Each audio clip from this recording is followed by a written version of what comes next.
check and make sure that it's functioning properly. Just to be, and like give people a little bit of time to get in. We announced it a couple of days ago and got a pretty good response. Oh, nice. Here we go. Yeah, I could share it somewhere if that's a thing. I don't know if it's all within here. Yeah, you can if you want. It's up to you. It's on my page, and you can share it if you want. But it's already. We're getting some people in right now. Let's see. Hang on. Let me put it out into the network.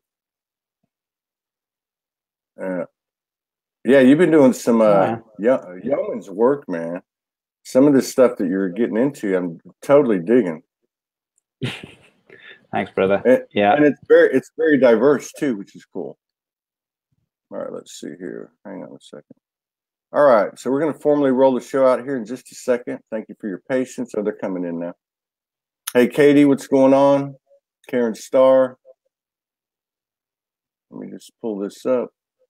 Let's see. All right. Jody Lee's in the house. Mary Cooper, Deborah Denori's in the house.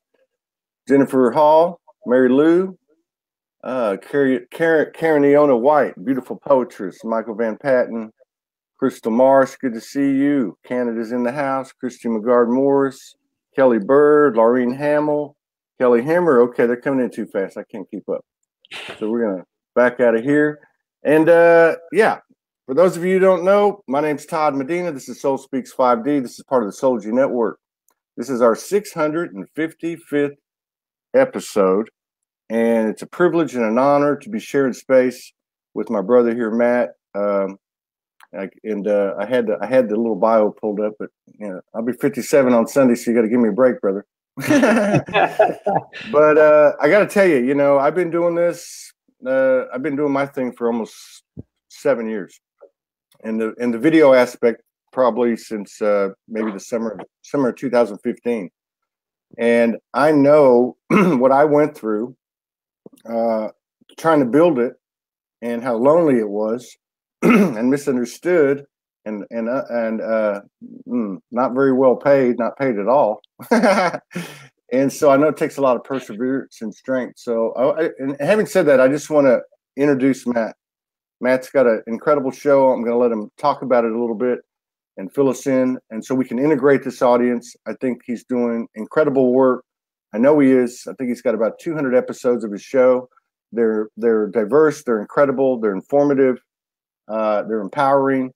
And he's been doing it a while. And I think it'd be a good idea to blend this audience over into his. So without further ado, welcome to the show, Matt. If you want to tell us a little bit about your journey into the shows and anything else you want to talk about, we'll just take it spontaneously from there. Awesome, man. Well, first of all, thank you so much for the kind words and kind introduction. Yeah, it's funny because 600 episodes is incredible. I've been doing it for about 3 years to get to, I think I'm at like 220 or something like that. And it's a tremendous amount of work. So for you to get 600, man, huge props. Yeah, for me, I always start from just being a kid and being a martial artist. My dad was a martial artist, and I was just instantly hooked on what humans are capable of, and seeing these Shaolin masters, you know, do all these things that you think are real as a kid, kick people across the room and do all these incredible things. But when I grew up a martial artist, it's mind, body, spirit. That's just what it is. You can't do these extraordinary things without having a mindset. And it's not about doing these extraordinary things so that you're super cool and you have these superpowers and you use them to, dominate over people. It's so you empower yourself and you can help others. So, I was always very curious about this, development of mind and what was possible. Who were the most extraordinary humans on the planet, and how could I learn from them and see what I was capable of, and then just start to share that. And so as a kid, I was a martial artist and an athlete. Then I got into, hockey, skateboarding and snowboarding. And, then life started to kick in. I didn't realize I was really strange and different than my friends until about 20, when everybody was signing up for university, which is square. You can go to university, but nobody was considering going to travel and just thinking about how to design their life. And I was like, you guys are signing up for 40 hours a week. 52 weeks a year or 50 weeks a year, 2 weeks off. Like, that system is so messed up. Like, it's not that it's a wrong thing. It's just like, we got to consider, is it possible to do something else? We are definitely capable of figuring out a different scenario, maybe a job that allows you to do what you like and you get paid for it. So I was just thinking outside the box, because that kind of like train track of what society offers you was just not going to work for me. And so that's when it led me into snowboarding in Whistler, because I wanted to snowboard and be in Whistler, BC. It was a dream, and did that for 7 years and was very fortunate, made some amazing friends, and was still the whole time learning everything. Even when I was 15, younger than that, I'm reading books on consciousness, Zen, personal development, spirituality. I'm going to different churches because I'm looking for God and just experiencing these different faiths, trying to get to the truth. I meditated I spent like 4 months in Australia reading, writing, and meditating in like koala habitat, because it's like, okay, you got to go in. So I went all the way in. Like, I don't half-ass it. I see, and then I'm able to kind of deduce what worked for me. Is it real? What effect did it have? So that's kind of the way that I do it. And then there came a point in the snowboarding where snowboarding was complete. I was snowboarding about 130 days a year. I was coaching internationally, training some professional snowboarders, teaching them mindset the whole time, because I didn't understand how they didn't know how to visualize their tricks, quiet their mind, all that kind of thing. So I started with Zen snowboarding. I had to learn to snowboard sight online, but then I made it more broad for Zen Athlete, which was all the tools that I had learned from peak performance, psychology, hypnosis, really easy, just condensed. Like, here's the tool, here's how to apply it. Made it for athletes, but it works for everything. Music, especially entrepreneurship, and everything else, because it's how you master any skill. It doesn't matter what it is. It could be carving, it could be art, it could be. You're referring. You're starting to refer to your book, right? Jin Athlete. Yeah. Okay. Yeah. And how long ago did you write that book? I released it on my birthday, not this year, but last year. So it's been out. Is it this year? Last year. I don't know. You got that. Time is all weird now. But yeah. And that's one of the things that intrigued me is I researched it a little bit. I read your bio, and then I was researching what I could pick up on the net just quickly last night. And you're right. This book that you wrote, Jin Athlete, is really all encompassing. The athletic part of it. I guess you could look at metaphorically. I mean, because you could plug in anything, like you said.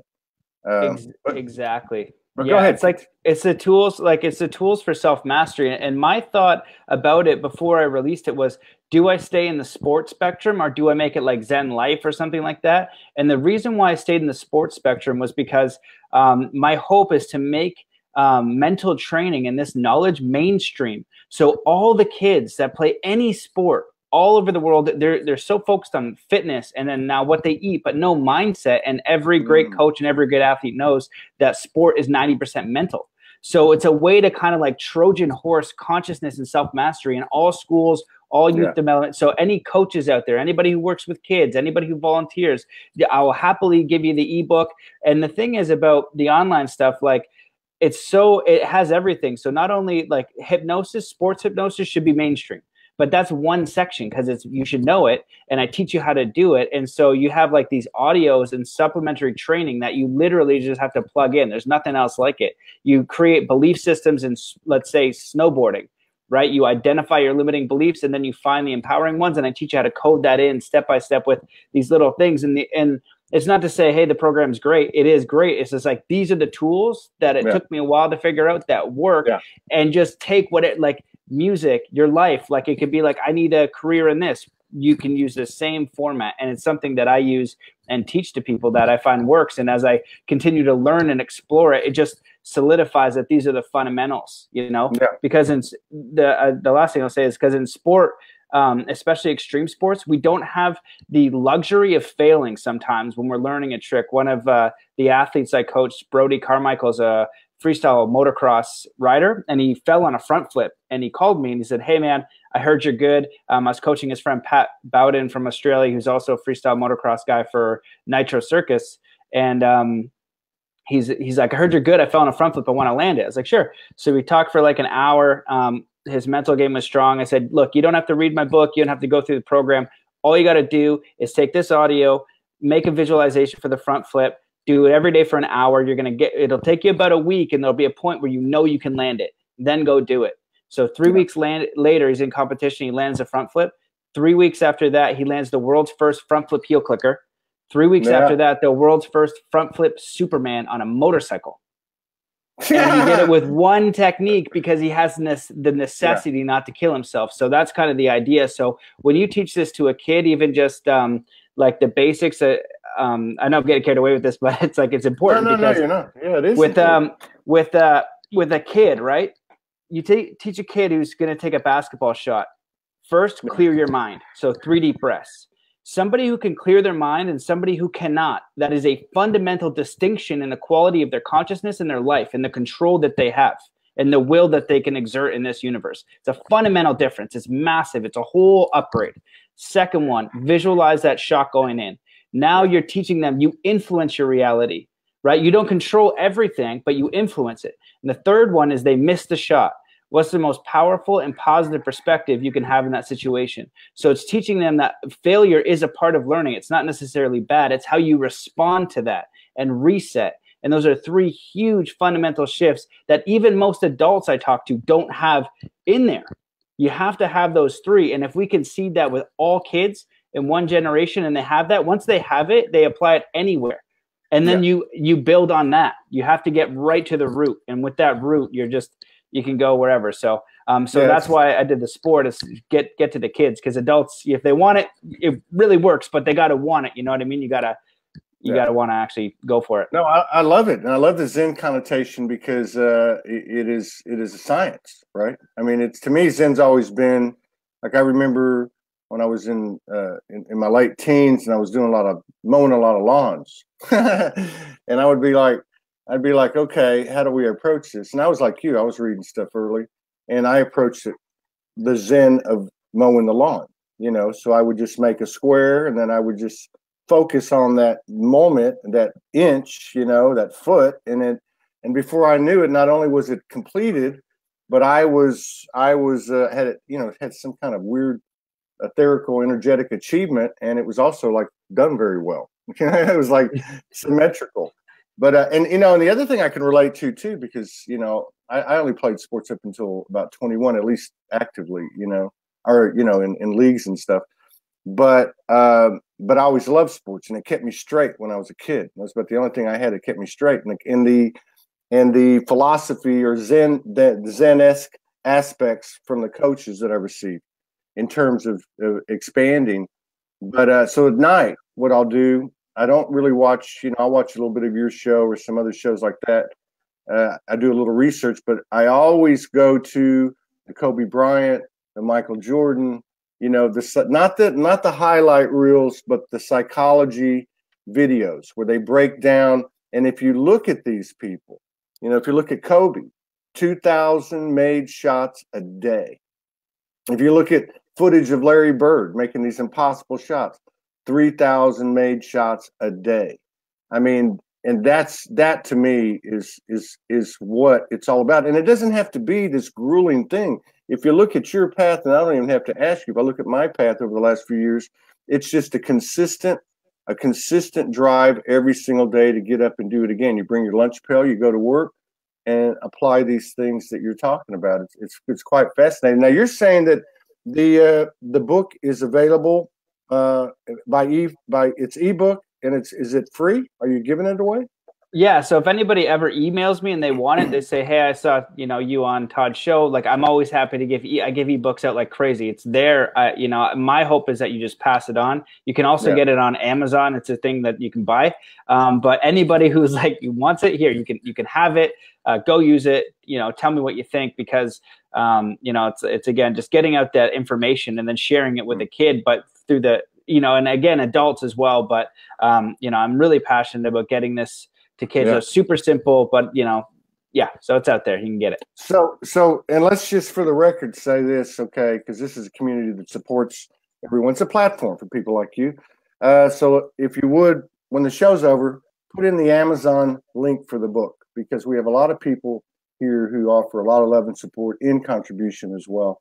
And I'm sure it's reasonable.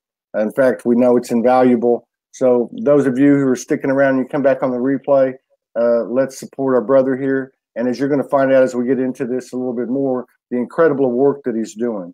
Let's talk a little bit about Mind, Body, Spirit, the program. 220 something episodes. You've had such a diverse, guest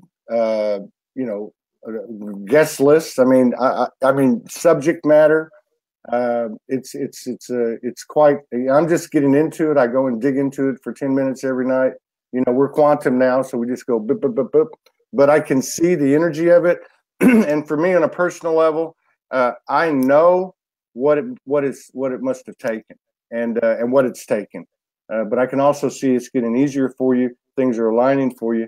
Tell us, how did you get started in broadcasting on YouTube? How did you get to the point where you say, hey, I'm going to go do this? Awesome, man. Well, yeah, dude, I really appreciate the recognition and appreciation, because, oh my God, it wasn't a tremendous amount of work. And to go back one step further, if people do buy the book on Amazon and stuff, I have a bunch of online training. I'll gift them something there. So it teaches you meditation. It teaches you visualization. I teach you hypnosis. So I'll give you online stuff too. So I appreciate any support. Is that stuff? Yeah, we're going to support you. I'm telling you. Yeah, right zenathlete.com. Okay, that's where it's at. Zenathlete.com. Okay, I got you. Yeah, so I'll send them any of the digital stuff. Once it's created, my hope is just to get it out there as far and wide as possible. But the show, where it came from was like, it was only myself and like my best friend and one other friend that I could talk to about really deep topics. I didn't realize that, again, that I was a little bit different. And so I couldn't have these deep, inspiring conversations with people, like just about, life and like what people thought and, just things I felt were important. It was always so surface. So the idea was like, oh man, like maybe we should just record these conversations us three are having, or us two are having, and just share them, because I think that they're valuable. Yeah. And I'm always seeking these conversations. So it was like, I only had two friends I could really do it with consistently. And so that was the original idea. And also shout out Michael Lozier, one of my first mentors. He wrote the book, The Law of Attraction, and he had a show on Google Hangouts teaching people about the Law of Attraction. He's an amazing trainer, really just the best. You want to learn the Law of Attraction, go to that guy. It's NLP based, it's practical, it works, it makes sense, it's simple, it's so good. So he's like, when are you going to do a show? And I was like, I don't know. And eventually I hit up my buddy and I was like, hey, Anders, like, let's do this chat and I'm going to record it. And like, I'm going to do an interview because I don't know what the hell I'm doing. And he's like, yeah, sure. So we get that done. And then I don't even remember why, but I reached out to Don Miguel Ruiz Jr. I think I was reading the 4 Agreements again. And I was like, well, it's too hard for me to get Don Miguel, but I know his son is actually doing really great work too. And he might be accessible. I think that was my mindset. And he ended up accepting. And it was like 2 months out. And my mind didn't filter because I didn't have a show. I didn't have a website. I didn't have anything, right? I just do this podcast. So he agrees and my mind kind of blocks it and almost self-sabotages. And I wake up at 9:30 that morning, not even giving it a second thought, not putting it in my calendar, and just go, oh my God, I think he accepted and it's today. I get up, I look, and it's at 10 a.m. And I got to go to my dad's house from where I am at my girlfriend's, and I get in the car, I go, I start it up. I don't know what I'm doing, have the conversation. And that for me was like, this is what you're going to do. Yeah. So from that point, I was actively seeking people to have conversations with. And then you're probably aware it goes in stages. It was really, it was a lot of my friends at first, people that I knew. Yeah. Thank you so much to my early guests, like Jarek Robbins. What an incredible guest, came on when I didn't have anything. Kyle Cease, blown up. He was number 11, huge now. So really just grateful for those people who kind of gave me the leg up, but I didn't even know what I was doing.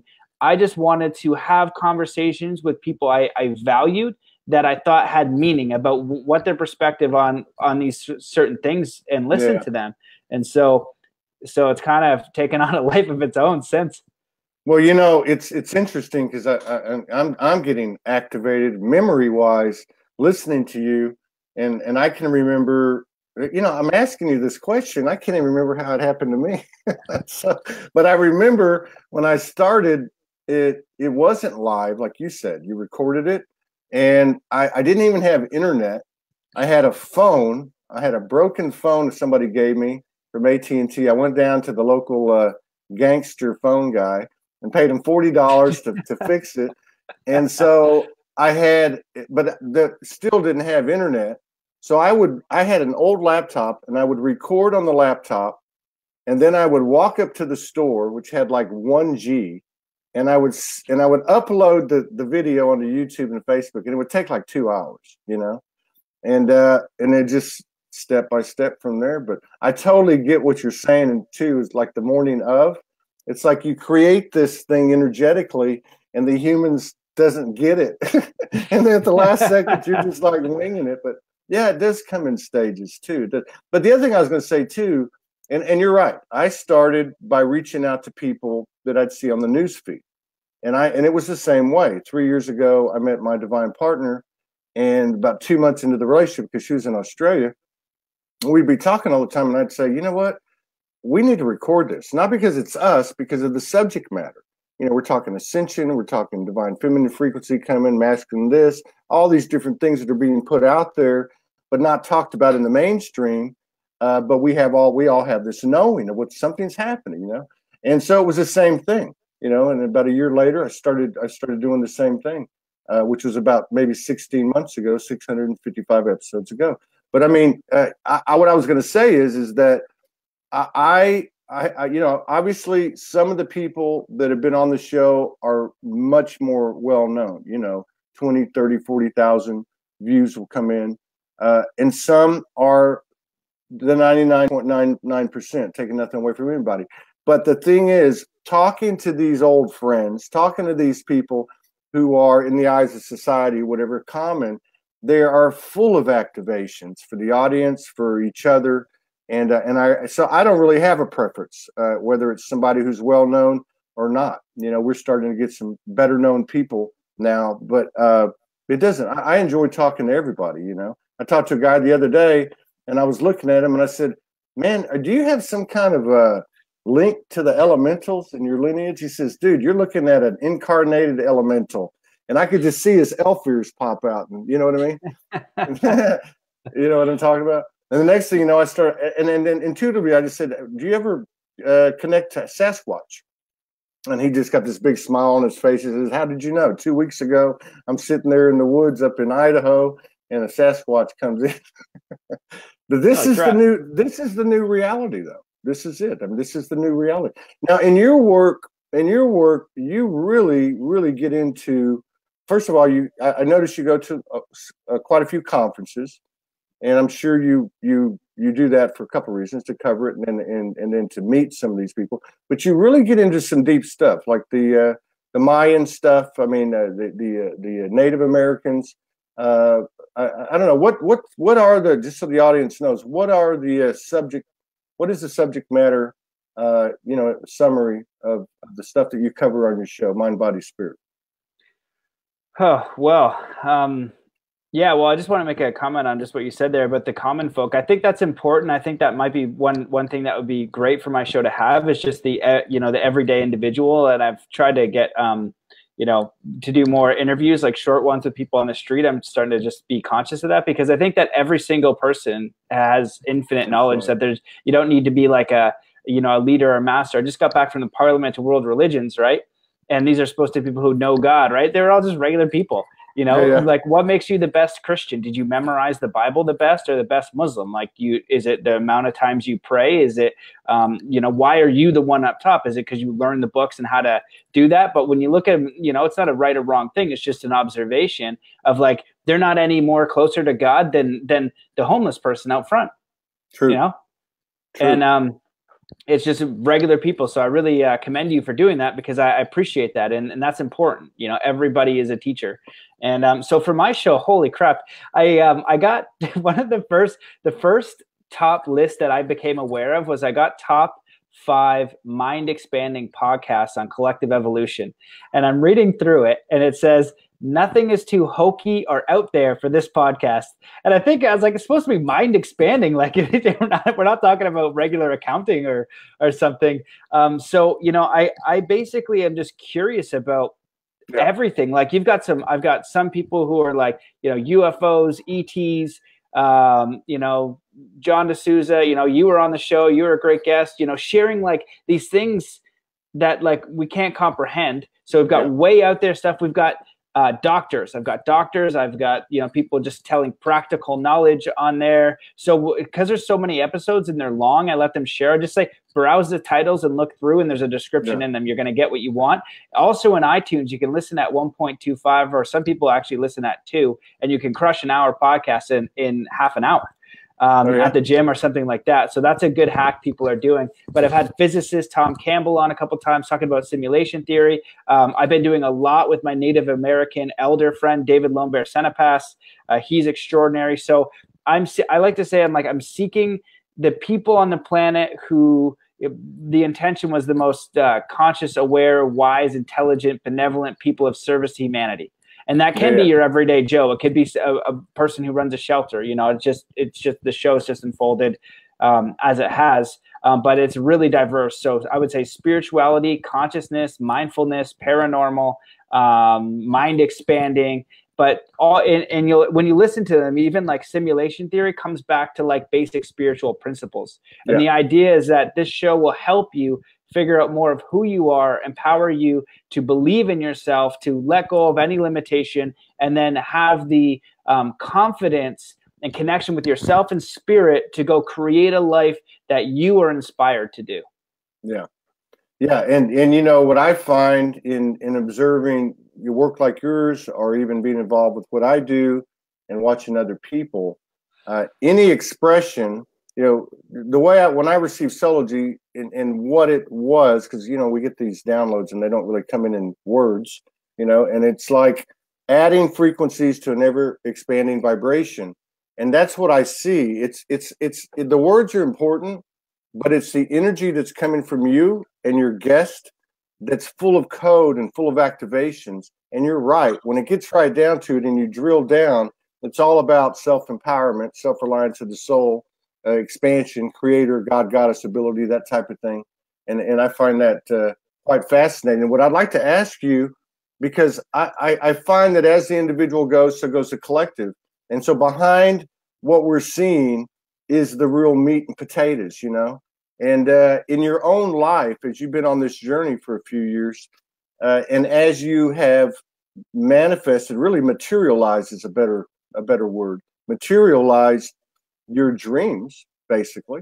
What does that look like? How does that feel? Are you finding more alignment every single day? Is the universe reciprocating to you? Are you in superabundance? What's going on?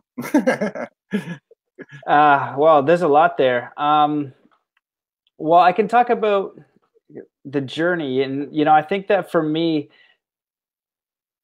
a lot of people and being interviewed, this is when I discovered a lot of people had an awakening experience. I didn't have that. I was just the way I was. I don't know what that means. And I was trying to deduce like what the difference was. And quite simply I was just curious about what I was capable of. And the other thing was I was curious about reality, you know, what was going on. And I questioned a lot of things. But ultimately, I was never thinking about what I could get. It was how can I help?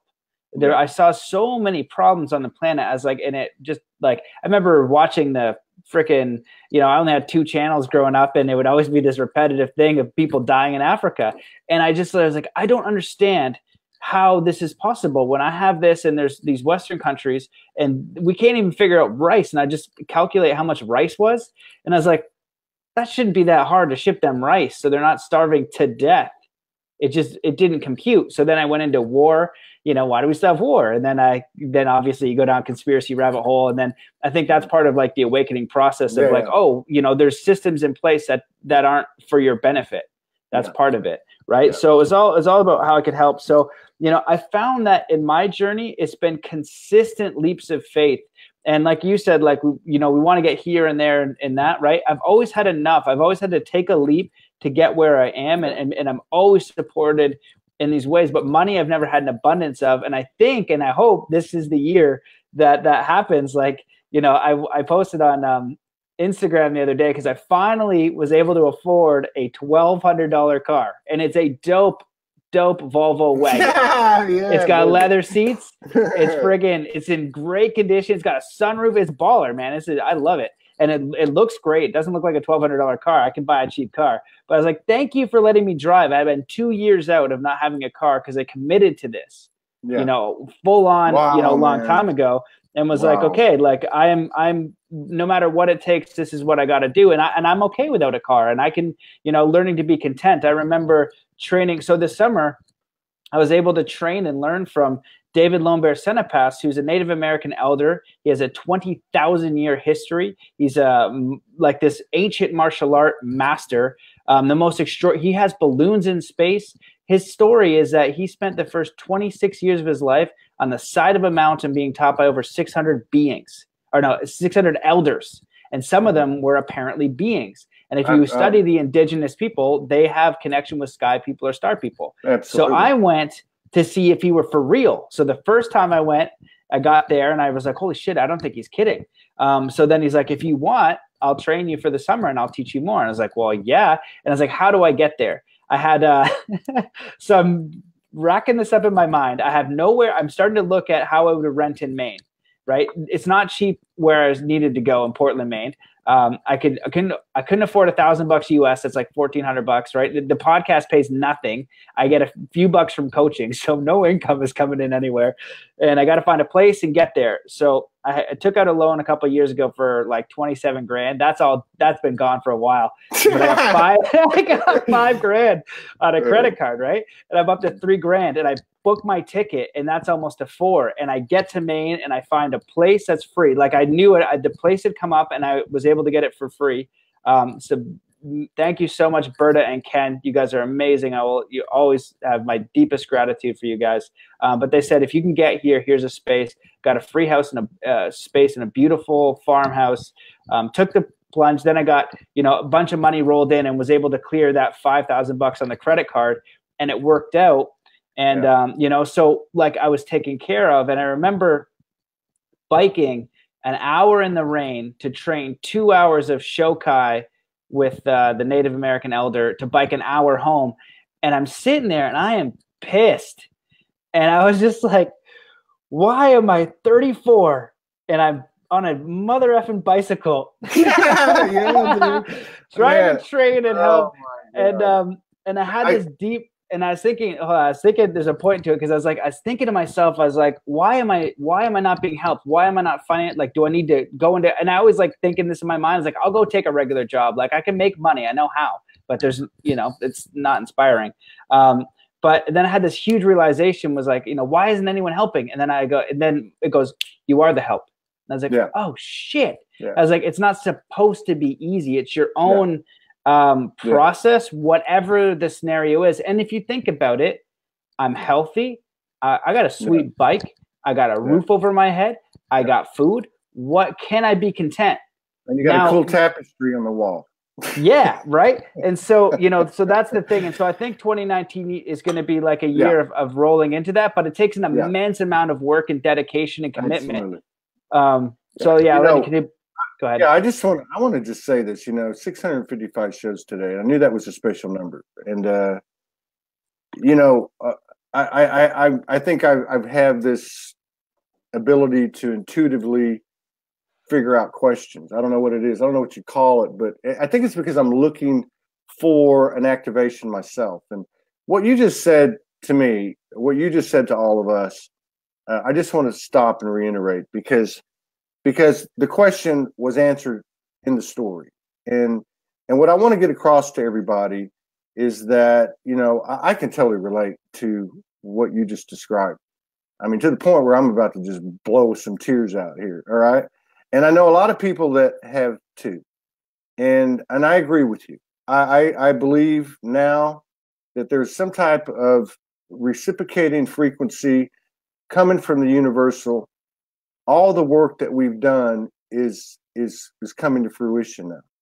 And so what I want to get across to everybody, and what's so honorable and courageous, you know, on your part, is the fact that you know, you did it. That no matter what, you answered the call and you honored yourself, and therefore honored humanity and the universe. And I can relate to the same thing. I mean, 5 weeks ago, you know, I'm over on a wing and a prayer covering a goddess conference in Washington, D.C., in the thick of the matrix, literally, you know, in a paying, I got a rent car paid for, running out of time, and I'm told you're going to Hawaii. And I had just gone to Sedona and settled. I thought I was going to settle there. And you're going to Hawaii. I'm like, well, how am I going to get to Hawaii? It's the same thing. You know, that same pissed off conversation with the universe, which is really with yourself, I had for the umpteenth time. Like, what the hell? You know? And then the next thing you know, it's like, pull up your phone and just pull up your phone and check Hawaiian Airlines. Well, what? And then $400 ticket. I'm like, $400? You know? Okay. Pull the trigger. And then when I got here, the same thing happened that you're describing. A lady who had 100 friends on Facebook, one common friend with me, happened to come across me and said, hey, I've got a room, because believe me, over here, it ain't cheap. You know what I mean? She says, I got a room. It's temporary. You're welcome to come over here. Boom. You know, and this is what's happening. And it's so important because even if these stories aren't told, the energy that your soul or my soul or anyone's soul puts out into this divine holy matrix, just based on their faith, courage, and action, is contagious. So I just want to say, man, it's nice to see a brother, and I absolutely resonate, and to a degree can validate that. Yeah, superabundance is already raining on your head. Oh man, yeah. Well, I appreciate you sharing that story. And I think that from what I've learned from people, let's say crossing the river, whether you have to, you want a new job or you want a new career or whatever, there's going to be like a letting go point. You know, when I snowboard, there's a point where I go into the air, I leave the ground and I'm in the air, and whether I'm going to do a backflip or some other trick, it's this like knowledge. But what I think that's most important, I talk about it, you know, if I'm talking or if I usually am invited to speak somewhere, I usually talk about this. And the idea is like, you can create freaking anything that you want in this life, literally anything you can imagine. But picking something isn't like, oh, I'm going to be a podcast host and I'm going to have this and I'm going to be the next Larry King. Maybe if you have that vision, you go for it. Maybe you want to be an NBA champion. Maybe you want to be a musician, whatever. It doesn't matter what the goal is. When I was training with the Shaolin monks, I wanted to see if you could actually do what they could do. I wanted to go there and I wanted to see it. Can you actually break stone over your head? Can you actually break it with two? Can you do these things? Because it, you know, physically, I'm a martial artist and I test it. Like, is there a trick? Is this real? What the heck?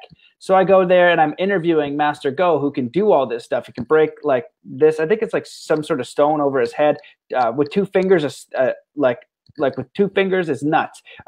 It's just extraordinary what this guy can do. And so I'm interviewing. I go, hey, trick, what's the trick? And there's a translator. And I go, well, it's basically, I phrased the question as like, most people in the world will believe this is impossible. I think that it's possible, but I still don't understand how. Is there a trick? And he just gets it. He says, no trick. So I look at the translator, say, what's the trick? You know, come on. It's horse crap. I see people break different things, and I was like, I know that trick. Like, that's not anything.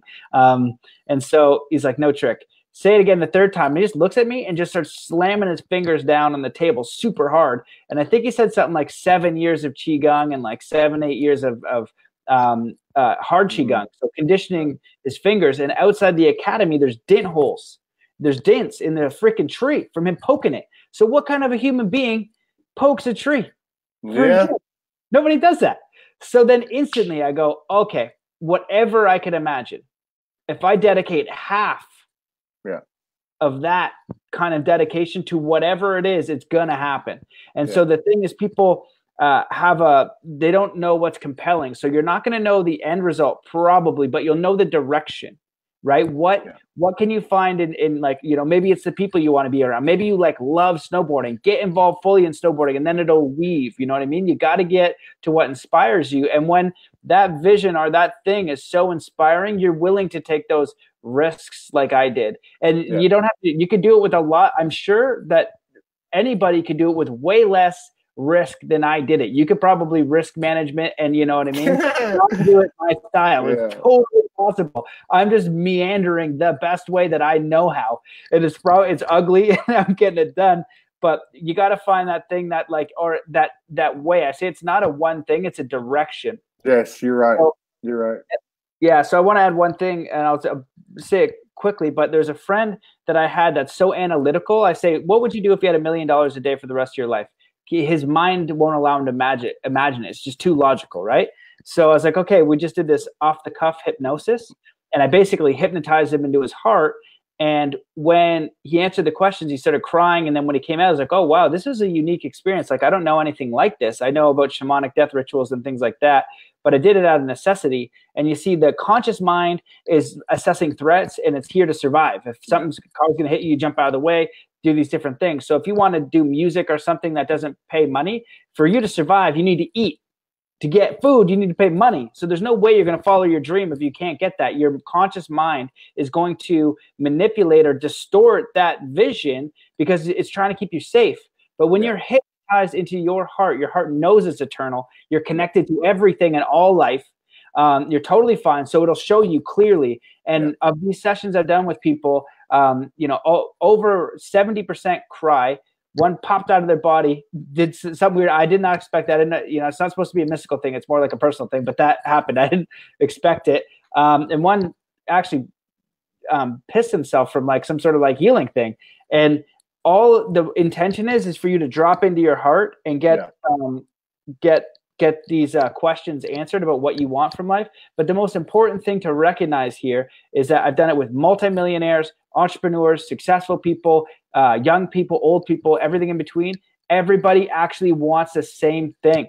They want to have a good home environment. They want to have good friends. They want to live in nature, and they want to do something meaningful in their life. So you recognize, what are you sacrificing to not have that? That the thing that you need is actually not that hard. You just have to let go of a lot of the baloney and just kind of redirect your ship a little bit, and you can have all those things. And so I just wanted to say all that because I think that's such an important piece, because when you find that, you can then start to take those bigger leaps, but it's in a process. You don't, you know, sprint before you run, and you don't do a double backflip on a snowboard before you learn how to turn. Just show up and start doing things that you care about. That's a great dissertation, man. Yeah, and I just want to back you up on a couple of things too, because that's what it's all about. I think just speaking the truth, especially at this level, you know, this conversational level full of activations. But when you talk about a trajectory, you're right. It's not, you know, people wear that cliched adage of it's not the destination, it's the journey. But this is even different. To me, it's a spiritual inertia. You know, it's moving unencumbered. We're starting to learn how to control that, like we're breaking a horse, you know, and it is a trajectory, because I've many times over the last 2 years, since I really went all in, I've had people very close to me say, what the hell are you doing there? Why did you go there? You know, and I can't tell you on a human level. I could not give a good answer. Now I think some of the evidence is starting to become palpable enough to where people can say, oh, there's some magic or whatever, success, whatever. But I couldn't describe it. All I could say is there's this energy field. It's magical. It works with me. I understand it. I can't explain it. But when it tells me to move a certain direction, I go. And it doesn't make sense. You know, it's like, you know, you got $250. You're in 2 foot of snow in Fort Smith, Arkansas, and you're told go to New York City, you know, and you got $20 left in your pocket and a 36-hour bus trip you got to go on. You know, these things, like you said, and I love the analogy too about you're going to go do a trick, and you can do all you want, all the prepping you want, but as soon as you leave the ground, this is the way I see it, and that's why I love the analogy, is you ain't got nothing to lose. Now it's time just to let go. It's like surrender to the embrace, you know? And just like that story you told about the guy who ends up doing the Superman triple flip or whatever, whatever that was. But yeah, that's fascinating, man. That's really fascinating. And I really, I feel like we're from the same end of the, you know, the tree of life. I don't know, maybe the same branch or stem or something. Like neighbor berries on like a right, yeah, like a pair of balls there, right? If they're big etherical balls. But yeah, you know, this is so yeah, man. Now, are you coming to the States anytime soon? Are you covering anything over here anytime soon? What am I doing? I'm going to Guatemala for the Mayan Hart Festival. So that's my next thing. So yeah, so the thing with me is like the travel, it's like this knowing is, you know, just depends on where you want to go, right? So I just know I got to go different places. So last was the Parliament of World Religions I went to. Then I went to Disclosure Fest, and I did this both with the Native American elder, David Lone Bear. And then now I'm going to go to the Mayan Hart Festival, where it's basically a festival around having the indigenous culture reclaim their land in a way. I don't know if it's official or how deep that goes, but also doing a declaration for sovereignty for humanity, for all life. And they're doing this Mayan ceremony. In the 2012 thing, if you don't know, 2012 wasn't the end of the world, obviously, because we're still here. It was the end of an age. And if you're thinking thousands of years, you got to give it some time. So apparently this time, this is now we've kind of we're starting to create that inertia, maybe that momentum. Now it's like, okay, cool. From 2012 to 2016, I worked my butt off on this stuff. Now it's like, oh, here your wave is building.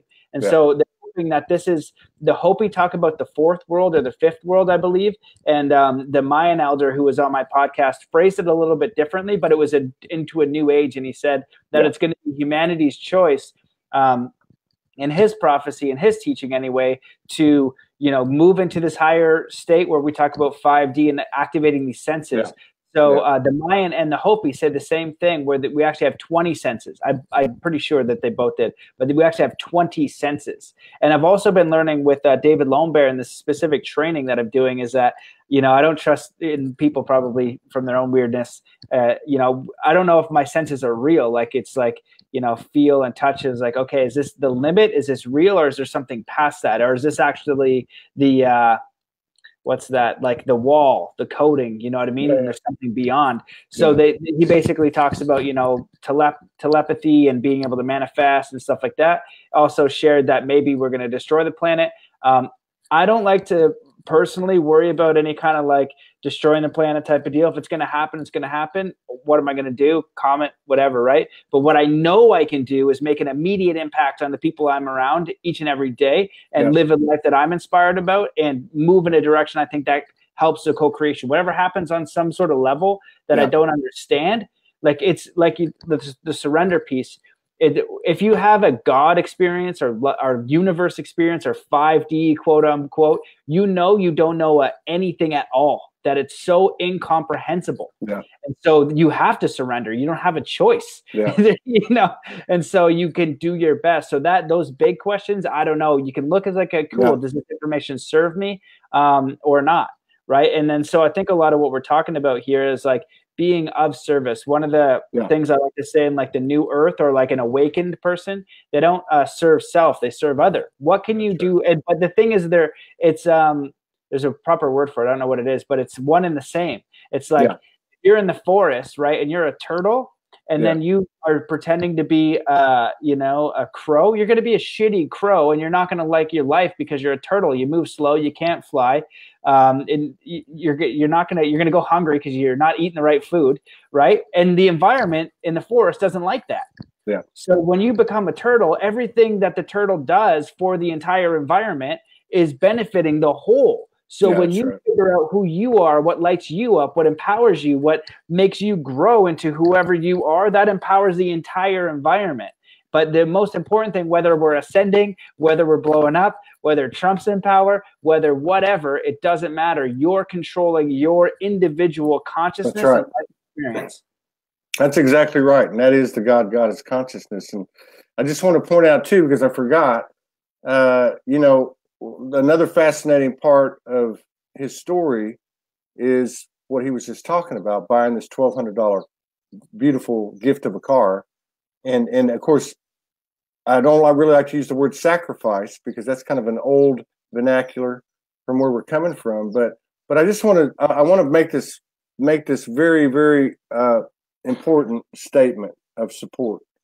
This is a story of somebody who has served the collective, who has followed his inner guidance, his higher self, whatever you want to call it. And it's an incredible story to hear, to go without a car for 2-3 years and to be so thankful for this $1,200 car and to be putting your balls to the wall to go cover these events and making magic every step of the way. So I want to say again, make sure that you put your information onto the comments here. And normally Normally after the shows, we put up our typical, if this show resonates, these shows resonate with you, please consider making a contribution to the Soulogy Oneness Network so we can expand to 24/7, 365 app accessible network. Today on this show, I want Matt to put his stuff up so we can support him from the Soulogy community. And if anyone does happen to send something to our PayPal and you put Matt's name on it, as we've done before on some shows, we'll forward that money to him. Okay, so let's support him. I just want to make sure we say that before we close the show out here in a few minutes. And I just want to say again, thank you for being such a shining example, for everybody. And I'm of the opinion, it's in my universe, my universal opinion, but the type of efforts that you've put out and continue to put out have incredible etherical ramifications, repercussions, not just through this earth, but through the entire universe across all dimensions. I firmly believe that from the information I've received. No one has to believe it. But regardless of that, it's nothing but good because you are serving, and you're right. When you serve the collective from that standpoint, from that higher perspective, you're simultaneously serving both sides of the equation. It's one and the same because I am you, you are me, and I don't want to sound too new age or cliche, but it's true. Yeah. Yeah, man. Well, I really, really appreciate those kind words. And I really appreciate the support. And I'll put a link for the people in there. I'll give a link for a show I recently did that gives a free copy, like an e-copy of the Hart journey. So it's the best thing that I've ever found that helps you figure out what your life purpose is. Even if you're super direct, like if you don't know if you're going north, east, south, or west, you're going to go, oh, I'm going west. If you know you're going west, it's like 360 degrees. You're going to find 348.2. And you know what I mean? Right bang on. And that's when you know you're aligned. You know what I mean? So, like, and I really appreciate like the car. And I think it's such a interesting thing for me to process because, I loved cars, and cars for me was the freedom, and I could have changed, like, I don't want people to get the impression like I went without. I was lucky. I had a beautiful experience, but in my mind, I could go back and I could have been more grateful. I could have been more content. I was doing okay, but it's this continual learning. And that's my lesson. Like, no matter what I have, who I am, where I am, no matter what, can I be content today with that? And, and just knowing that that's, this serving was the highest thing for me. And, and that was, if I knew what I had to do to get a car, but I wasn't willing to divert my course. This is most important. This is taking my time. And, it's funny because I was trying to figure out like taxes and do these different things. And I needed money. I was trying to figure out if I could go to Guatemala to do this trip. And then also I was like, all I want, universe, is to go to Guatemala to help these elders and be at the event and support just a small cabin. That's like not a room in my own. Any mountain in North America, I don't care. Just I can afford it, and it's got wireless internet. And I think I just squeaked enough to get it, and I was like, "Thank you so much." It's just getting like that little bit of clarity of like what it is that you actually want, and like what are you willing to do for it. But the most important things for me are always like it's front and center. So anyway, I'll put a link for people. They can have a copy of the ebook and the guided heart journey. Because if you know where you're going, you know what I mean? It makes whatever your meaningful life is for you, then, that's your own decision. This helps you get really clear on that. So can you be content in the process? And that's what the Zen Athlete, the same idea. Can you be content when you're 10 years old learning basketball or you're starting a business, right? There's always going to be something that you can get better at. There's always going to be growth. So wherever you are, just being content, fulfilled, worthy, valuable, full of love in the process, because it's always the process. I might die tomorrow. I might have died at 25 stressing about all of this podcast I imagined in my life, just be present today. Yeah. I totally resonate with everything you're saying. And it's an interesting dynamic too, to stay in touch with that vibration, that consciousness.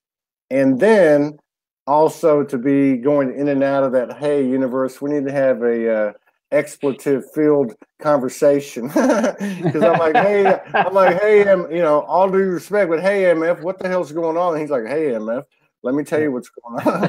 And, find a tree, find a place. Let's have a discussion. And I found that I would get angry, but it was an emotional, heartfelt, I want to serve. I want to serve. Please, I'm not asking for the moon here. I just want to serve. And it never failed. The next day I'd get some kind of, something would happen. A lightning bolt would come and I'd catch it with my hand. I'm like, oh my God.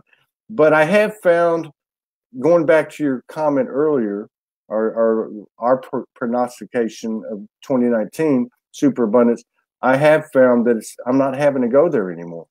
That I can just go out and find a place and say, look, here's where I'm at. Here's the State of the Union. I'm surrendering to the embrace. I trust, and I'm finding too that I can't plan too far out. Everything is just like a day or two or three or four. I mean, I'm in the place I'm in right now until the 13th. Where I'm going from the 13th, my wife will be here in 2 days. I don't know, but I'm in that energy bubble that I can't describe, that you've been in and other people are getting into as well, and serving really by the living example of their efforts, whether they're known or not, whether they broadcast or not. That energy is that, maybe that's the 6th through the 20th senses that they were talking about that affect all of us, because we do feel it. Yeah, man, I really have enjoyed this. It's an honor to serve with you. Myself and the Soulogy Network, the platform is here to support you, expand awareness for anything that you're doing at any time. Just contact me directly. I look forward to future collaborations, and I look forward to shaking your hand and giving you a hug one day in the flesh, because I have a feeling, I know that's going to happen sooner or later. And I wish you the best. And I just want to say, for everybody that's watching and watching on the replay, endless gratitude, love, respect, honor, and reverence to you. Hey, man, can I say one more thing? Yeah.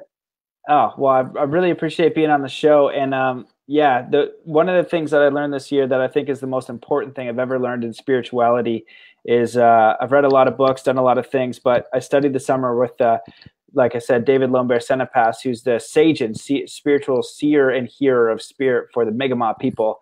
He represents a lot of people, and he's like their spiritual leader. Although he would never call them that, he doesn't see himself as any kind of leader. He's super, super, super humble. He's also a scientist. Please check out his work. He's like Nikola Tesla and the Dalai Lama mixed in one. And he has pictures of him and the Dalai Lama. He met him. The Dalai Lama knew who he was. And he has balloons in space. One of our podcasts, he talked about a free energy device. He says it's not free.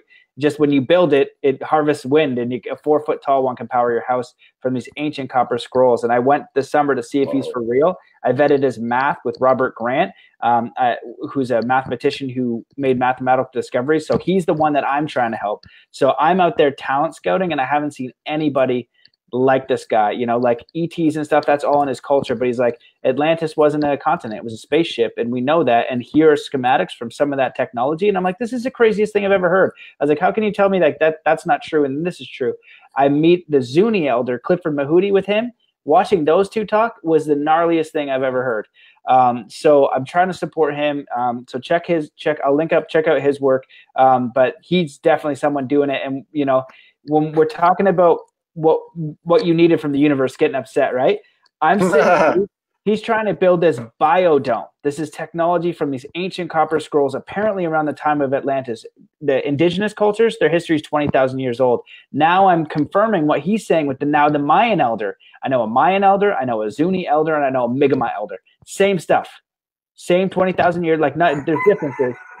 So he's trying to build this biodome that, when it's done, can do a few things, but we're create a measurable inverse magnetic field that does 200 miles. He's like, it'll be like, you would call it instant enlightenment. It would be like bunk. And he's like, all it's going to do is take out the signals that you're getting hit with and put you in a clean environment, like a magnetic field. So he's like, but it'll be palpable. And when I was in Egypt, I went in something similar. It's a square. You went in it and you could feel it, and there was nothing there. Wow. It was gnarly. And I was in the Great Pyramid in Egypt with the Resonance Science Foundation, with technology behind my head, doing all kinds of stuff. So I go out there and I see what's up. David also has balloons in space. He built them from the scrolls. They went 800,000 feet up that are monitoring a signal, and a signal's coming, and he's decoding it. And I have it on my, and he decoded it in Mi'kmaq. He said, my language is closer to dolphin than it is to human. Wow. And so we were in Sedona. So this guy's got extraordinary stuff. Check him out. And he's got nothing. And so when you said that, like, I'm pissed off because I'm getting angry at the universe. I'm watching him put on, he's got granite and this crystal on it. And he's got a jackhammer type of thing. And I was like, is that really the tool you need? He's like, well, I need this tool and I could do it all in about 20 minutes, but Spirit always gives me what I need to work. That's what he says. And I was like, how long would it take with the other thing? He's like, probably like 10 minutes. But he got $100 to do this tool. So they're amazing out there. And so I think that maybe there's some sort of like threshold that you have to cross, and it's individual for everyone. But what better way to know God or Spirit? You have to know. And once you do in that leap, you know that the forest and life and the universe and yourself is connected with something greater. So nobody gets a free pass. Nobody goes over the bridge. We all get dunked through our own doing, and then the universe picks you back up. So I just wanted to add that. And he taught me 3 kind acts every single day. Doesn't matter if your chakras are aligned, if you meditated today, if you hate your life, if you love your life, if you're a clergyman, if you're an ascended master, if you're a Tibetan monk, you do 3 kind acts a day. You're a spiritual master that day, because it has to be an action. You could think about it, giving a homeless person $1 and getting their name, or you could actually go do it. You could help. There's always an opportunity. And one act of kindness that he always talks is getting someone's name. We're moving in a culture where we're not getting each other's name. Get your server's name. Talk to the person behind you. Get the person, just get their name. That's an act of kindness. Recognize they're there. Recognize we're human together, because we can look at what's happening. We're getting more and more disconnected. So the 3 kind acts a day, I'm like, if you want to support anything that I say or do, take the kindness challenge, ideally for all of your life, but 7 days, 3 kind acts, go out of your way and don't tell anybody. And he's like, that's the, and he explained to me in 2 hours. He's like, all of you guys talk about consciousness ascension, and that is just like, this is the closest thing you're going to find to upgrading your DNA. Yes, they're right. There's a little antenna on your DNA. He's a scientist. He's like, there is an antenna, but it's an electrical universe. So you need an action. You take the action of kindness. There's the 2 fields interact. Now it's being held in the body. And so now your body is upgrading. That's actually it. So no matter what you're doing, wherever you are in the process, go out of your way to do that. And I always say you'll probably most likely get a universal wink. Something weird will happen just for you to let you know. So wherever you're going, just do those kind acts, figure out who you are, what you want to do, and, realize that you're so powerful. You could be homeless. It's not that bad.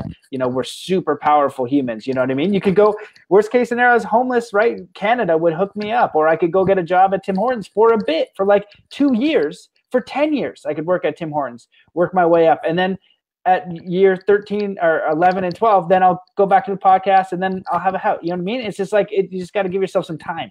You're going to be fine, so believe in yourself. So no, absolutely. No, I absolutely, again, I absolutely can back you up on that. When I went to New York a couple of years ago, and I was homeless. And in New York City, and I'm like, $2 sitting in Grand Central Station, getting up and doing SOULSPEAKS conscious rapping to try to make a couple of bucks, right? And but ended up staying. Somebody reached out, staying in the Bronx, and so I didn't really have any money. I had no money, and but I would have $5, $10. I go down the street to the Dunkin' Donuts. I get 2 wraps for $2, and I come out. And in the wink, right, there was a guy sitting there, homeless, a white dude about your age named Matthew. And I came out and I said, "Hey, what's up, bro?" And he's like, "I just, I'm working this Dunkin' Donuts. My wife's working the other one. We're just trying to get out of homelessness." And something said, "Hey, give him what you got," which was like $7, right? It's everything I had. So here you go. Well, I developed this relationship, this frequency with this guy. And I would see him all over the Bronx. I'd be walking somewhere and he'd walk by me and, hey, I'm getting a little better. And I'm getting a little better, and I'd get that wink. And then this summer, I met Lisa Transcendence Brown, and she was telling me her journey offline about paying it forward, and introduced me to what I call 5D commerce, which is to pay it forward, and it's based on the honor system. And at that time, I adopted anything that comes into Soulogy, 30% is being paying forward. And I've watched this occur. You know, I tip when I go out somewhere, I tip 30%. You know, I mean, paying it forward in gratitude and infusing into this higher frequency that we're all creating and walking into through our efforts. Like you're talking about, like your friend's talking about, there's got to be an action tied to it. But yeah, so I totally get what you're saying. Now, where does Lone Bear? Where's he at? You said in Maine. Is that where he's at? He's in Maine. Yeah, we did some traveling together. You know, we were at Parliament of World Religions. He does a lot of traveling. He goes where he's invited, and that's why I went to.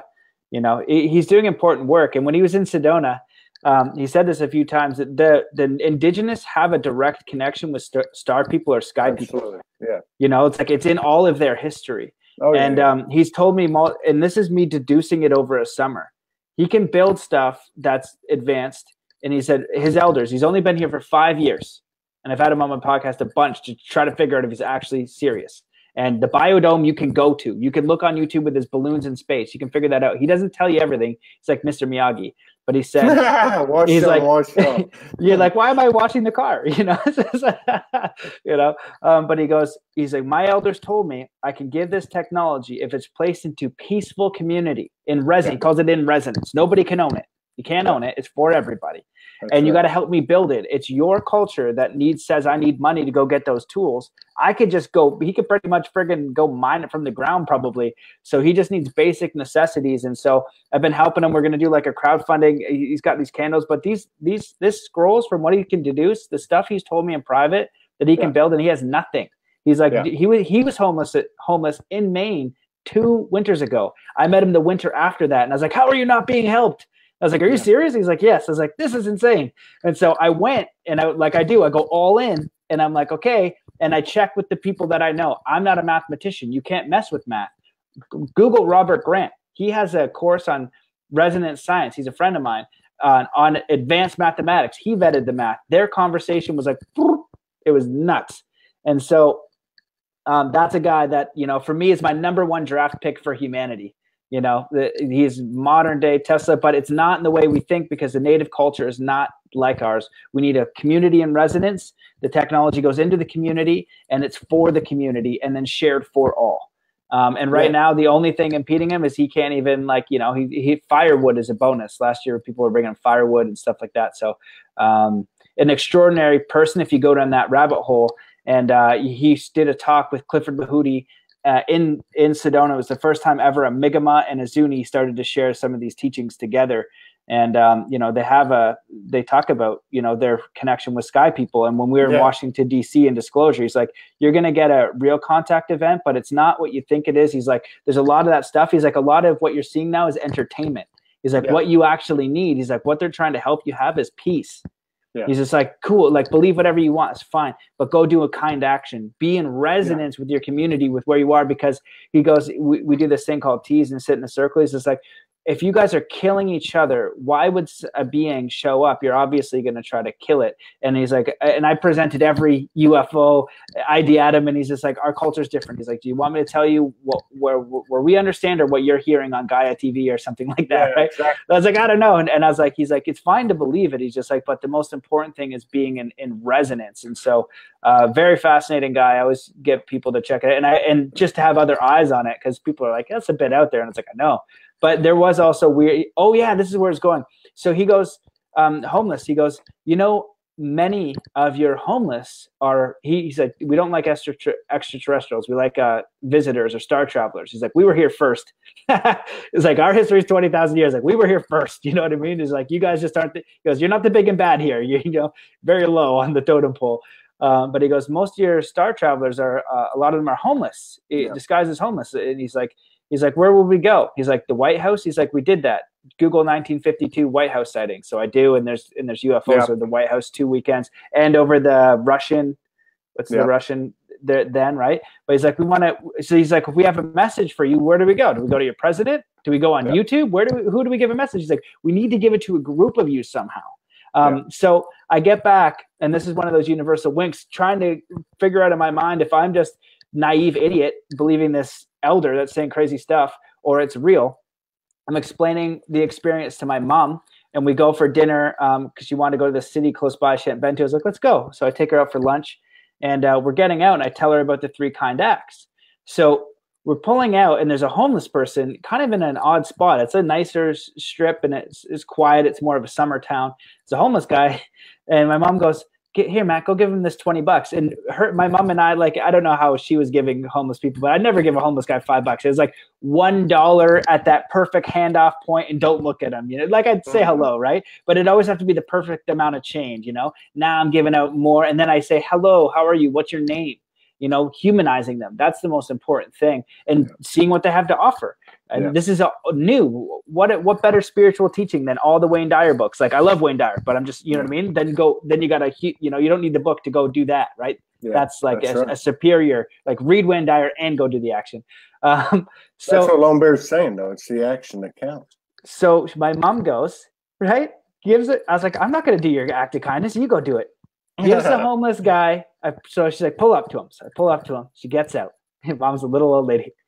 She gives him the $20, and he goes, oh, thank you very much. This is my first time in this universe. My mom just goes and looks around as if I heard it. I was just like, this is what I'm talking about. Like, this, at least you're seeing, like, this is what I'm talking about. Like, how do I, this is what I'm thinking in my mind. I was like, how do I process that? So he goes off for, like, you know, how his brother's in China and blah, blah, blah, and some other stuff. Some of it was coherent and made sense, and I had an understanding of. Some of it just seemed like jarble. And so she's like, okay, cool, we'll get his name, and we're about to drive away.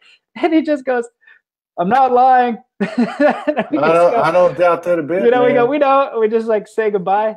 And my mom was like, what the heck? And I was like, this is what I mean. It's like a breadcrumb. You know what I mean? And these That's universal things, whether aliens or whatever the case, it's a breadcrumb. But the meat and potatoes, and the lesson is doing kind actions, figuring out who you are and doing something to go that way, and defining reality by your own terms. It's not going to be easy, right? So all this other stuff is entertainment. I have never been on a spaceship.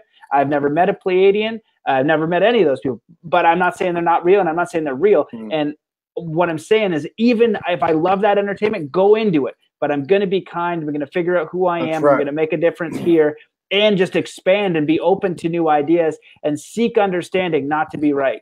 You know, I don't know. You could be right or wrong. I don't know. You know what I mean? But that's very fascinating. Thank you for sharing your story. No, you know? I mean, yeah. I mean, you know what? I mean, here we go again.